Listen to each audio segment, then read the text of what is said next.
Hi everybody, how are you? It's Mike Andrew once again providing a short video with practical insights as it applies to business and leadership.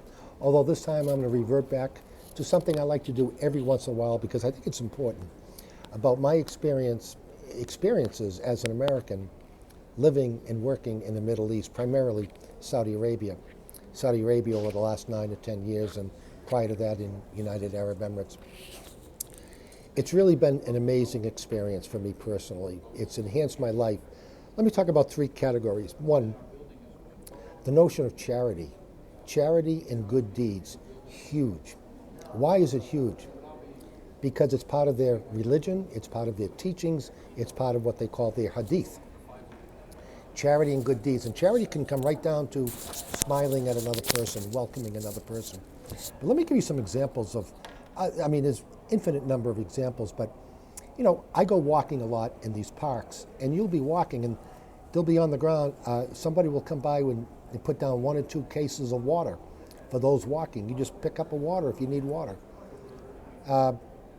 During Ramadan, when it's time, almost time to break the fast for the day, and you're driving to someone's house or you're driving to a restaurant, it's not uncommon to see someone at the corner handing out bottles of water so you can drink it because the fast is ready to break. There are some restaurants here that offer free meals to people in need. Now, no one takes advantage of this, but if someone is in need, they don't have money, they need to feed themselves, restaurants will give them a free meal. Not all restaurants, but there are some that do that. There's a very organized process and structure in place for families and organizations to hand over leftover food. These organizations will pick it up and distribute it to families in need. Zakat is one of the pillars of Islam where people donate a certain amount of their income to those in need.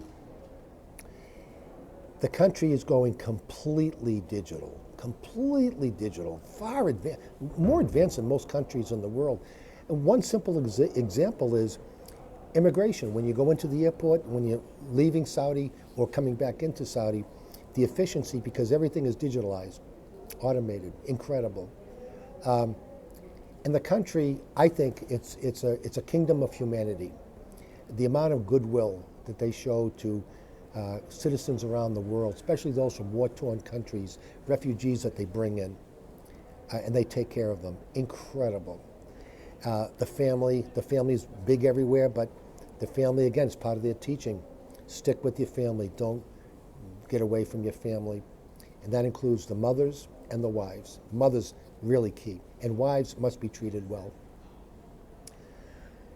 Let me talk about a second part, and that is the notion of the kingdom versus democracy. I come from the United States where democracy was, we were proud of our democracy. We were proud of the democratic form of government. And when it works well, it can be very, very good. But lately, I'm not really pleased with what I see with our democracy. The voting fraud, politicians pandering to their audiences. If someone's running for president or Senate and they go down south, they'll speak with a southern accent. I just hope people have the brains to pick it up.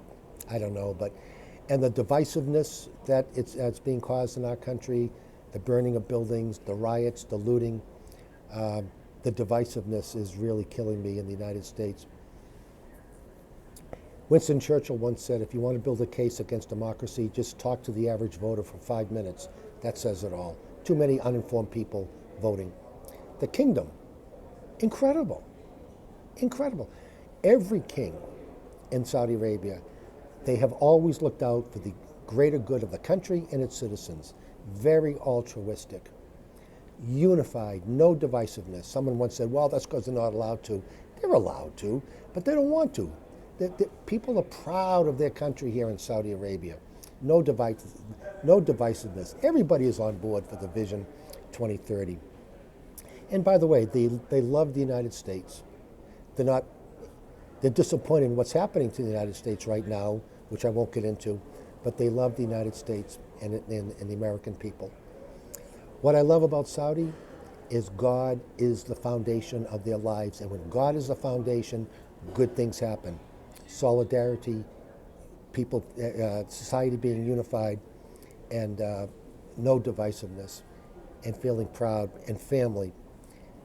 God is the foundation. When God is not the foundation, a lot of bad things happening. Finally, third, me personally. I've always said living in Saudi Arabia these last 10 years has enhanced my life. Never in all my life, in all my corporate life, my athletic life when I was younger, have I ever been treated with such kindness, such hospitality, such respect. Never have I built up such good, genuine relationships. I love the experience, the way my life has been enhanced, and the way I've been made to feel very, very welcome. There's a lot more that I can say, but that's it for now, and we'll see you next time. Thank you for listening.